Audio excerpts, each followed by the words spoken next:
começar a aula para tratar desses assuntos sobre a igreja verdadeiramente cristã, Atos 13 e o versículo 1, que vai trazer uma reflexão sobre a ação do Espírito Santo na obra missionária e o quanto a oração e a revelação andam juntos nesse contexto da obra missionária. Atos 13 fala da primeira viagem missionária. Quer dizer, os apóstolos, por natureza, eram missionários, mas houve um planejamento estratégico para fazer missões ou pregar o evangelho, evangelizar aonde não foi evangelizado ainda. É chamado de povos não alcançados, não é? E aqui 13, versículo 1, tem assim: havia na igreja de Antioquia profetas e mestres. Está vendo separado? Tinha profetas e tinha mestres. Barnabé, Simeão, por sobrenome Níger, Lúcio de Cirene, Manaém, que era Colácio de Herodes, o tetrarca, e Saulo. 2. E servindo eles ao Senhor e jejuando, disse o Espírito Santo: separai-me agora Barnabé e Saulo para a obra a que os tenho chamado. Perceba que o Espírito Santo se revelou através de alguém lá, dizendo: vamos separar Barnabé e Saulo para fazer um trabalho missionário. Não era revelação de casamento, não era revelação de emprego, não era revelação de chave de carro, de apartamento.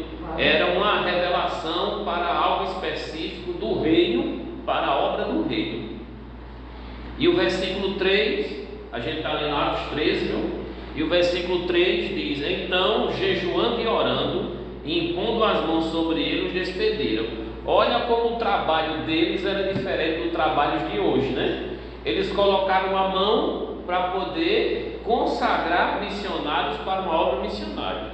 E eles não mandaram qualquer um, mandaram o mais maduro, Barnabé, e o mais experiente em termos de eloquência e conteúdo teológico, Paulo. Mandaram os melhores dos 12 para poder fazer esse trabalho.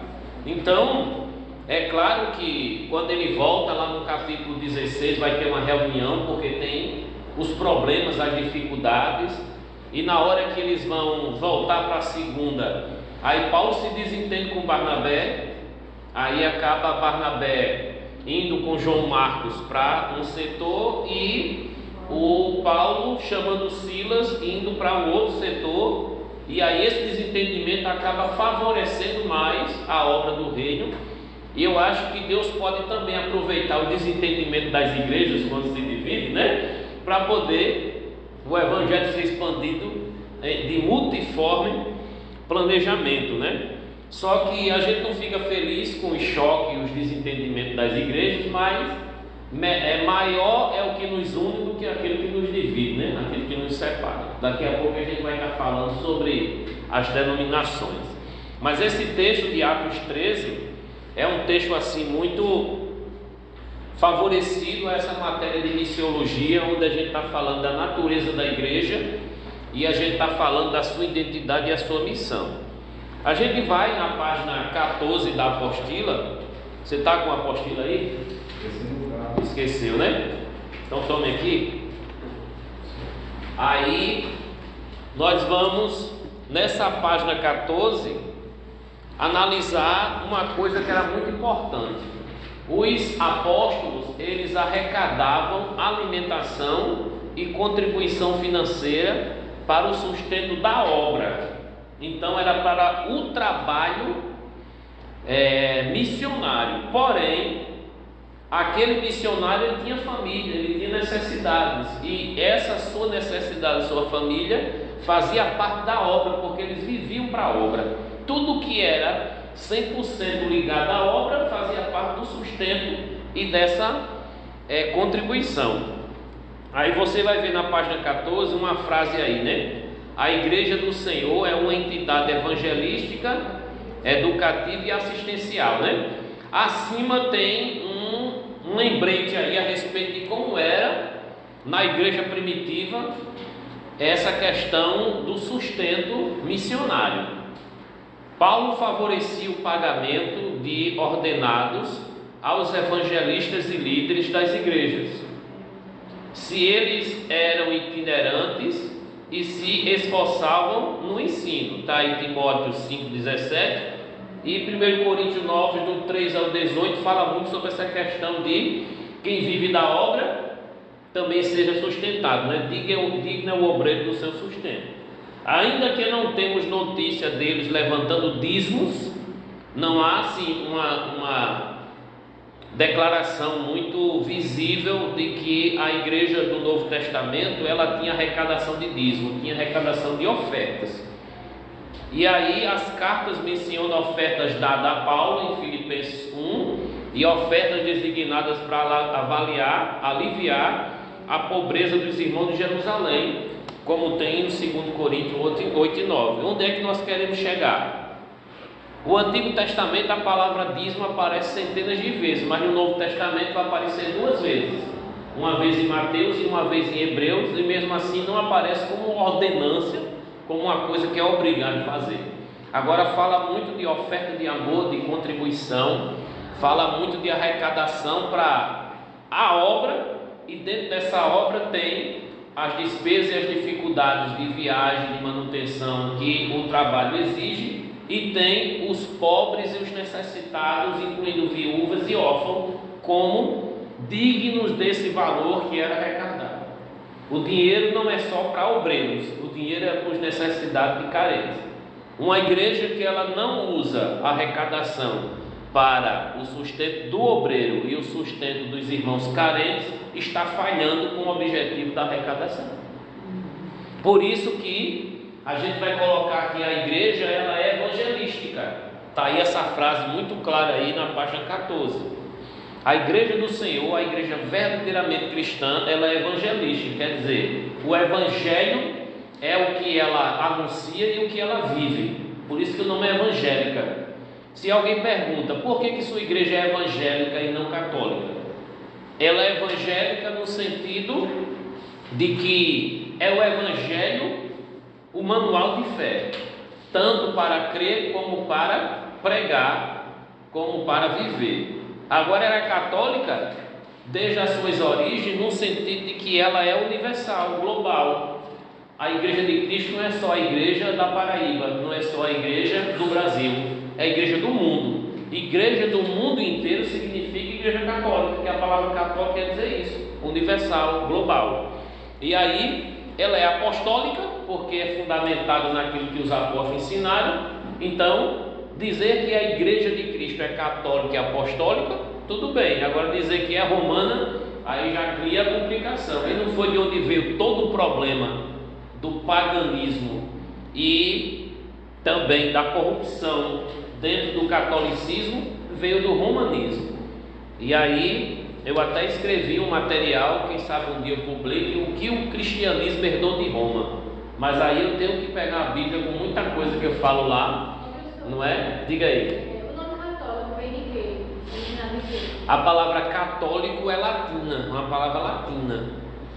A palavra católica, igreja católica, apostólica romana, de alguma forma ela traz uma concepção de que a igreja de Cristo, ela não é só da Judéia, não é só composta daqueles que moram em Jerusalém, ela é abrangente de uma forma internacional e global. É com essa mesma perspectiva que o Edir Macedo cria a igreja universal e o missionário R.R. Soares cria a igreja internacional. É a mesma ideia. E também o Valdomiro cria a igreja mundial, é a mesma igreja. Então todas essas igrejas apostólicas que têm surgido hoje, que fala de mundial, de planetário, intergaláctico, qualquer que seja aí, eles estão pensando de forma holística e global. A igreja, ela também não é só evangelística, ela é educativa. Ela vai ensinar o evangelho e ela vai instruir. Então, quando diz fazer discípulo de todas as nações, o que é discípulo? Discípulo é aluno. E aluno tem que estar aberto a aprender e tem que ter gente para ensinar. Então, eu sou alcançado pelo Evangelho e tenho um discipulador. Esse meu discipulador vai me preparar para discipular o outro. E é assim que o Evangelho vai continuando. Só que no denominacionalismo, o que é que acontece? Acontece uma reunião de pessoas que pensam igual, e aí essa reunião de pessoas vai ser favorecido em ter um endereço fixo, em ter uma identidade do que crê, para se identificar, vai ter um pastor, um líder para lhe orientar, vai ter aonde ir toda vez que quiser orar, adorar a Deus, se quiser uma instrução, ajuda dessa forma a trabalhar organizadamente. Se quer contribuir, tem aonde contribuir, ajudou, mas também atrapalhou um pouco na ideia de corpo de Cristo e na ideia de regras e choques doutrinários que vão surgir entre uma denominação e outra. E aí a gente vai encontrar pessoas que vão ao templo para assistir e não para adorar. Pessoas que vão se interessar mais por oração, por cura, por revelação, do que aprender para passar para outro. E aí a igreja ela não é mais uma agência missionária. A igreja agora é um teatro que vai estar apresentando encenações para o povo assistir e aplaudir. Está se identificando com alguma coisa? Não é? Eu só lembrei de uma coisa, que eu ia do caminho para a igreja, então, uma senhora perguntou quando eu congregava, eu disse, aí ela disse assim, lá tem revelação? A revelação. E aí é claro, quando você faz um seminário, quando você estuda a Bíblia de uma forma profunda, a sua mente dá um salto muito grande para você perceber coisas que você não percebia, ou que você percebia, mas tinha dúvida. Isso que eu estou olhando, será que eu tenho um defeito só em perceber isso? Será que eu sou crítico demais? E aí acaba você ficando com um certo receio, se você está fazendo alguma coisa errada, você duvidando, desacreditando ou criticando aquilo, né? Principalmente quando se trata do ungido do Senhor, que não pode tocar no ungido, né? Como eu já toquei tanto nos ungidos que eu acho que eu já furei a costela de tanto tocar. Olha, evangelística sim, educativa sim, e assistencial também. E o que seria a parte assistencial? Lembra aí o que seria? O que seria a parte assistencial da igreja? Evangelística a gente sabe. Cuidar de órfãos, cuidar de viúvas, o que mais? Os enfermos, trabalhar projetos sociais e benefícios dos que estão precisando de roupa, dos que estão precisando de alimento e tal. E não é isso exatamente o que Jesus ele vai dizer na parábola em Mateus 25. Vamos ver o que é que Mateus 25 nos ensina. Tive fome e não me deste de comer, tive sede e não me deste de beber. Meu Deus do céu, tenha misericórdia de nós.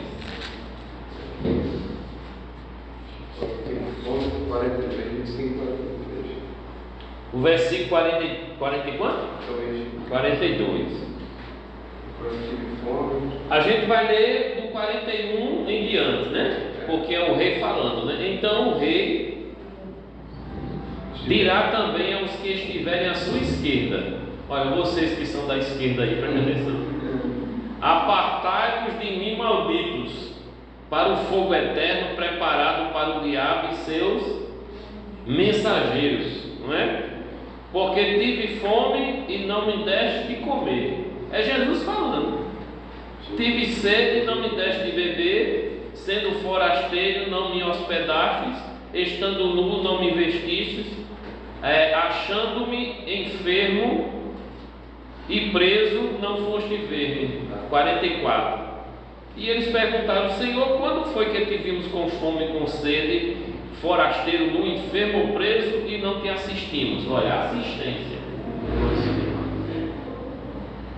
Então lhes responderá: em verdade eu vos digo, sempre que eu deixaste de fazer a um destes mais pequeninos irmãos, a mim o deixaste de fazer. Irão estes para o castigo eterno, porém os justos para a vida eterna. E aí você vai perceber nesse texto que Jesus está considerando um trabalho que não é considerado espiritual. Ele não está falando aqui de jejum, ele não está falando aqui de oração, de vigília. Ele está falando aqui de você ter um tempo dedicado a quem precisa. Ele está falando aqui de ajudar uns aos outros. Oi? Uma coisa é os ímpios. Os ímpios, eles são, vamos dizer assim, tendenciosos a ajudar com duas características que Jesus condena em Mateus 6. Fazer para ser visto pelos homens, ou fazer de vãs repetições. Então, nós estamos hoje com extremismo muito sério. Quando uma igreja ela não fica muito pensando no céu, esquecendo de tudo da terra, às vezes ela pensa em tudo da terra e fica esquecendo do céu. O que a gente mais precisa hoje é de instrução para viver de forma moderada, de tal forma que a igreja ela se torne uma igreja comprometida com a grande comissão, como tem lá em Mateus 28, e que ela seja querigmática e que ela tenha a sua visão de comunhão. Querigma é proclamação, koinonia é comunhão. Então a igreja ela tem sua koinonia e tem sua querigmática característica. Então eu, como igreja do Senhor, eu não posso abrir mão da proclamação, mas também eu não posso abrir mão da comunhão. Tem gente que não quer mais viver na comunhão porque diz que a igreja está tudo errada e só essa pessoa está certa e vai querer servir a Deus em casa. Não tem gente que pensa assim? Já encontrou alguém pensando assim? Pensando, não, a igreja hoje em dia é tudo comércio, hoje em dia é tudo isso, tudo aquilo, tal. Como na apostila a gente vê que cada cristão é uma pedra viva.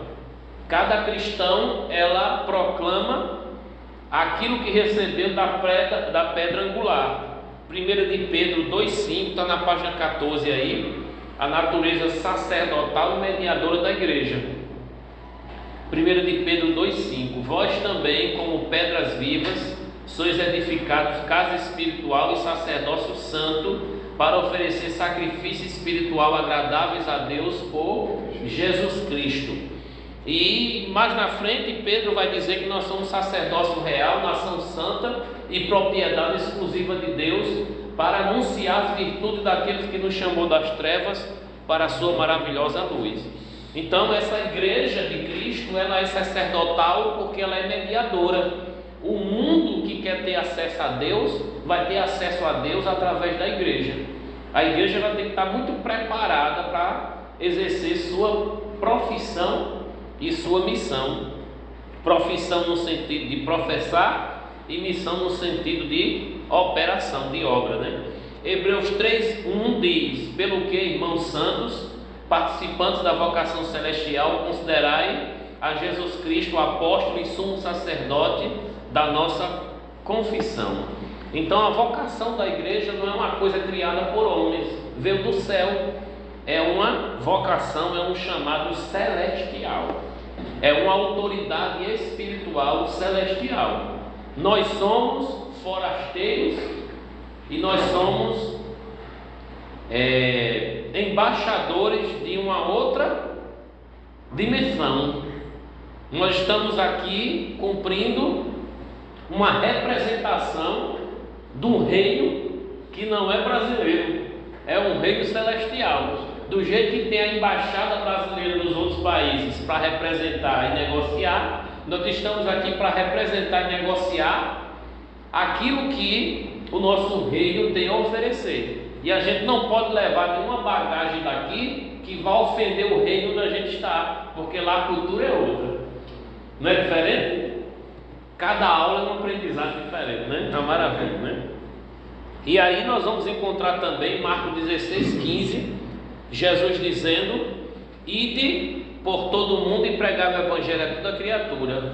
Então o mandato da igreja vem diretamente do seu dono. Ele disse: é-me dado todo o poder nos céus e na terra, portanto ide. Então a autoridade e poder andam juntos. O significado dessa palavra autoridade e poder na Bíblia. Então, quando a gente fala de que ele tem um poder, ele não está falando de magia e encantamento, ele está falando exatamente da autoridade delegada a ele para poder ordenar a igreja no que ela deve fazer em sua tarefa. Então, a tarefa da igreja envolve aí pelo menos 4 pontos. Você vai ver na página 15. Qual o primeiro ponto? Cultuar a Deus. O segundo, proclamar o Evangelho. O terceiro, educar na fé os novos convertidos. E o quarto, ministrar os carentes e necessitados. Tudo isso aí a gente vai perceber no livro Atos dos Apóstolos. Por isso que eu pedi para vocês dar uma lida, porque lá exatamente é a história dos primeiros passos da igreja e as cartas dos apóstolos, que a gente vai ver de Romanos a Judas. A gente vai perceber que essas cartas aí, elas vão trabalhar a doutrinação e a organização da igreja como entidade evangelística, educativa e assistencial. Glória a Deus por isso.